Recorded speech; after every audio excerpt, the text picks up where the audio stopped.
उस एग्जाम में ना कीबोर्ड ठीक से काम कर रहा था, ना सर्वर काम कर रहा था, ना माउस काम कर रहा था। इसके वजह से बहुत सारे स्टूडेंट्स जो महाराष्ट्र के अलग अलग हिस्सों से आए थे, उन स्टूडेंट्स को बहुत इनकन्वीनियंस हुआ। इनकन्वीनियंस ही नहीं हुआ, जितने लोग पहली शिफ्ट में अपीयर हुए, सर्वर की खराबी की वजह से वो सारे स्टूडेंट फेल हो गए। इसमें स्टूडेंट्स की कोई गलती नहीं थी, सर्वर खराब था इसलिए उनको फेल मार्क कर दिया गया। तो इसके वजह से सुबह से यहाँ पर स्टूडेंट्स बिना कुछ खाए पिए आंदोलन पर बैठे हुए। और अभी उन स्टूडेंट्स से बात करने के बाद उन्होंने कुछ 4 डिमांड्स रखी है, वो डिमांड्स मैं आपके सामने रखता हूँ।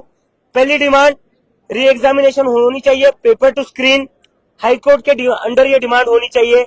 ऐसे किसी भी इंस्टीट्यूशन या किसी भी सेंटर पर नहीं होनी चाहिए जो एग्जाम ठीक से कंडक्ट नहीं कर पाते। तो ऐसे किसी भी सेंटर पर एग्जाम आप कंडक्ट नहीं कर सकते जिस सेंटर पर ना अच्छे कंप्यूटर से, ना अच्छे स्क्रीन से, ना अच्छे कीबोर्ड से। दूसरी जो डिमांड है वो डिमांड है कि ऐसे जितने भी घोटाले वाले सेंटर्स है उन सभी सेंटर्स को ब्लैकलिस्ट किया जाए, इसके बाद यहाँ पर कोई भी एग्जाम कंडक्ट ना की जाए।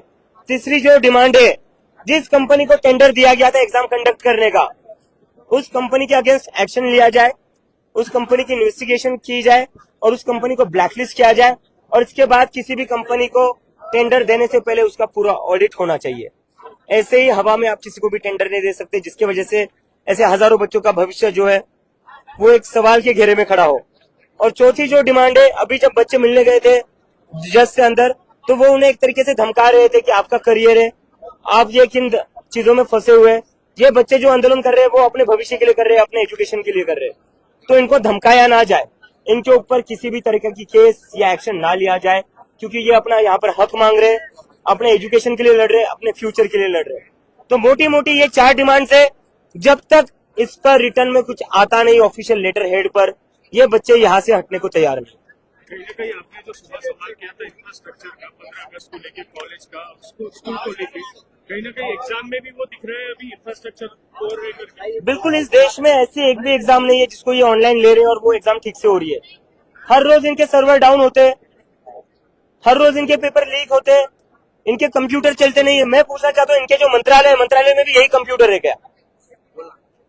जो असेंबली है, लेजिस्लेटिव असेंबली में भी ऐसे ही कबाड़ा कंप्यूटर है क्या? वहां पर तो सारे अपने एप्पल के मैकबुक रखे होंगे या सबसे हाई एंड डिवाइसेस रखे होंगे। तो जिन बच्चों का भविष्य दांव पर एक ऑनलाइन एग्जाम के लिए, तो उनके लिए ऐसे कबाड़ा कंप्यूटर्स क्यों है?